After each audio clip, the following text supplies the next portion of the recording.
do these two real quick. There were two trailers that were released recently. One for Guardians of the Galaxy, which Volume 2.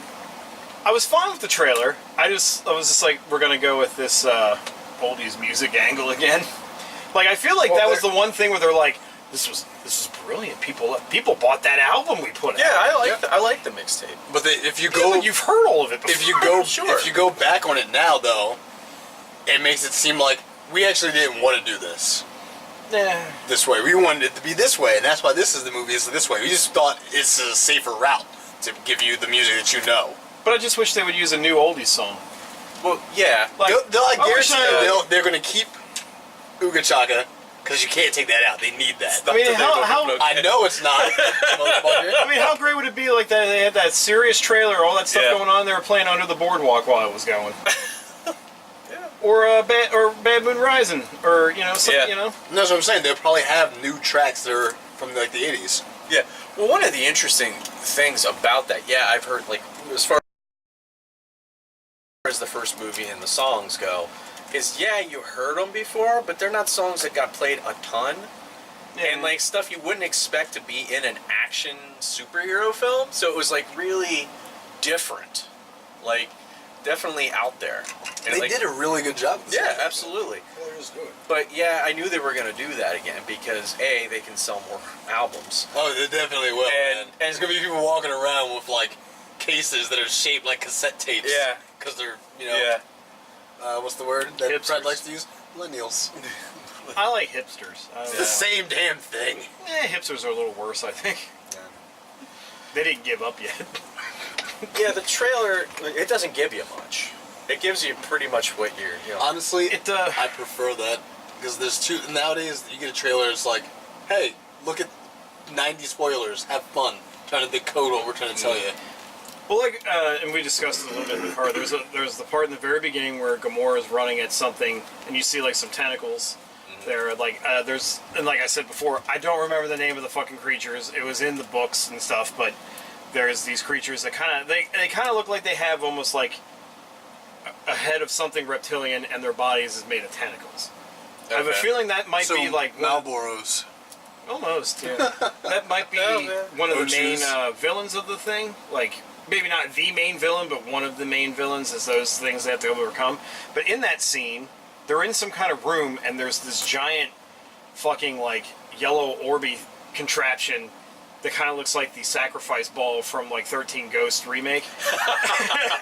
There's, like, that orb thing in there, and I have a feeling that's going to be some kind of, like, MacGuffin for the whole, like, act where they have to destroy some kind of machine, like, doomsday device, like, that's been in every fucking Marvel movie so far. Yeah. I have a feeling that's going to be there, because there's two scenes where you see her in there, and then there's the scene where, like, I say scene, but there's the part where, like, Star-Lord's, like, putting his mask on and then taking off. Like, that's obviously in the same exact room, because there's, like, yellow lights on the floor. Are you sure that they weren't tentacles and not just chains?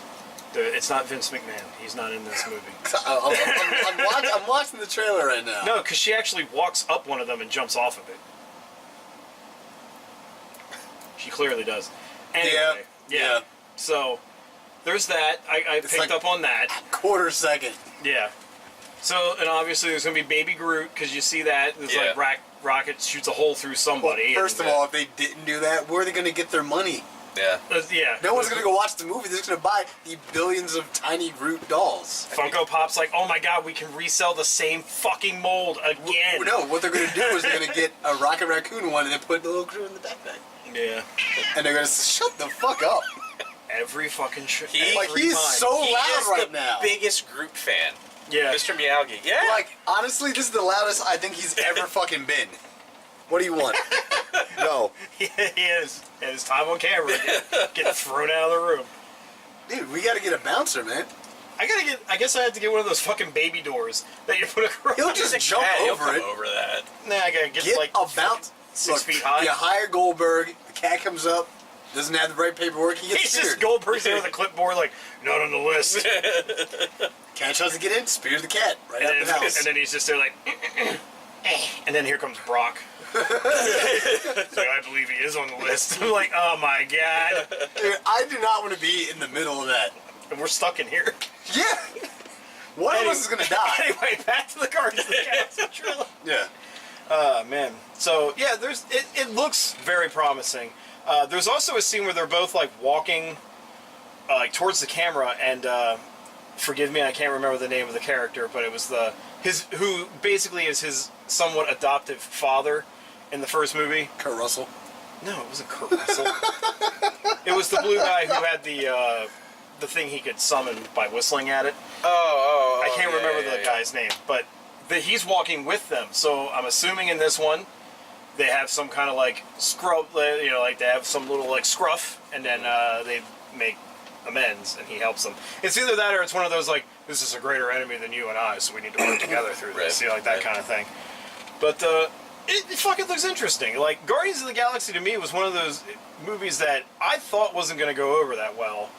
And then I went to theaters and saw it. Because I was like, no one knew who it was. Yeah, well, Ant-Man suffered from the same thing, except people gave this one a try and not really Ant-Man. Dude, they're both fantastic movies. Very good. This movie really surprised the shit out of me because I read comics a lot and I really know nothing about the Guardians of the Galaxy.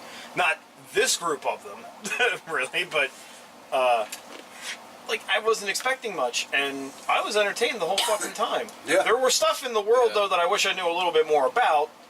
Yeah. That they skipped over, but I was still like, this is great. Like, and the blue guy you were talking about, the actor's Michael Rooker. I don't remember what that character's name was. But Yondu. Yondu. He's the one that, Nerd card. Took, Given back. Star-Lord into space. Yeah. Gave him his mixtapes. Yeah. No, he stole the mixtapes he from his mom. Yeah, they were his mom's mixtapes. He stole them from her. Yeah. So cruel. He probably was the one that put the tape deck in his Starship, though, for him. Yeah. Probably. He stole it right out of that pickup truck. So here you go, son. The 80s. Thanks, dude. Some of the 70s, too. But, yeah. I'm going to go see it. It looks great. Yeah. Yeah. So we'll move on to our second trailer discussion. The one that I'm kind of on the fence about. The Logan trailer. Me too. Myself today. They really did that? Really? Johnny Cash hurt for this? It's a good fucking cover. I know, but... And it makes perfect sense for it. Because if you know what's happening in the story, you understand why they chose that song. Yeah.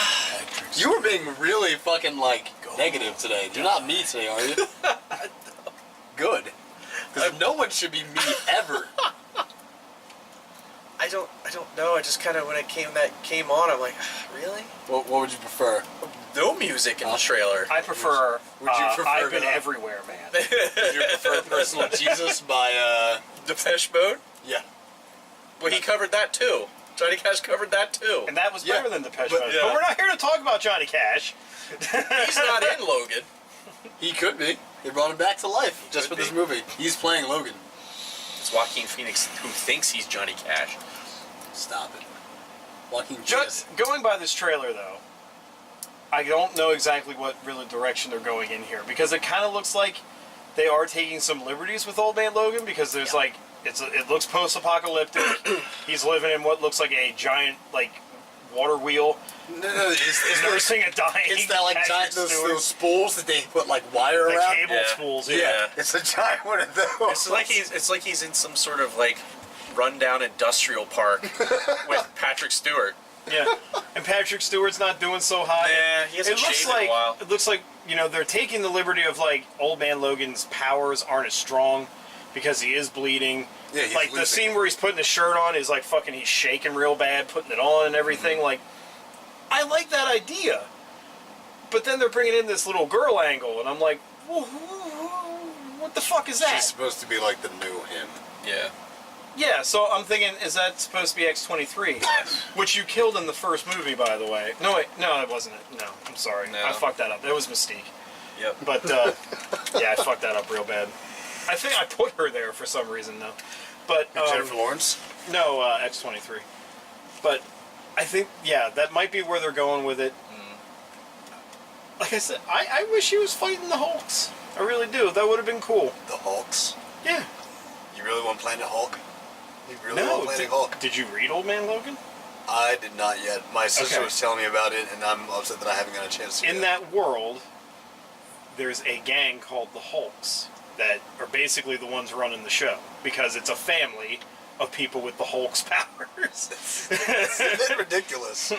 It's a little ridiculous, yes, but I guess if you think about it, It's not a little ridiculous. That's really fucking ridiculous. if a lot of people die, who else could be like somebody that would give Wolverine an actual threat? Hulk. Sure.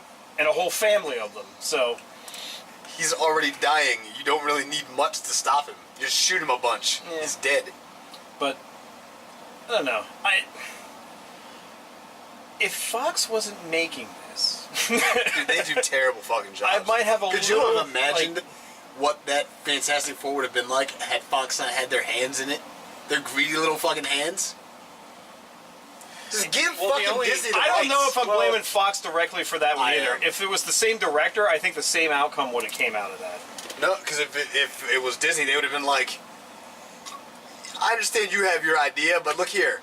We're not fucking dumb. You see the rest of the shit we did? We let actual people fucking work on this. Yeah. You know what they're doing. And the only reason that Deadpool worked was Get Abrams because on the they phone. let Ryan Reynolds and I can't Yeah. remember the other guy's name. Oh, Ryan Reynolds was Miller, the one writer. so Yeah. fucking pissed about fucking Yeah. his role in Stitched Up Mouth Mode. Green Lantern.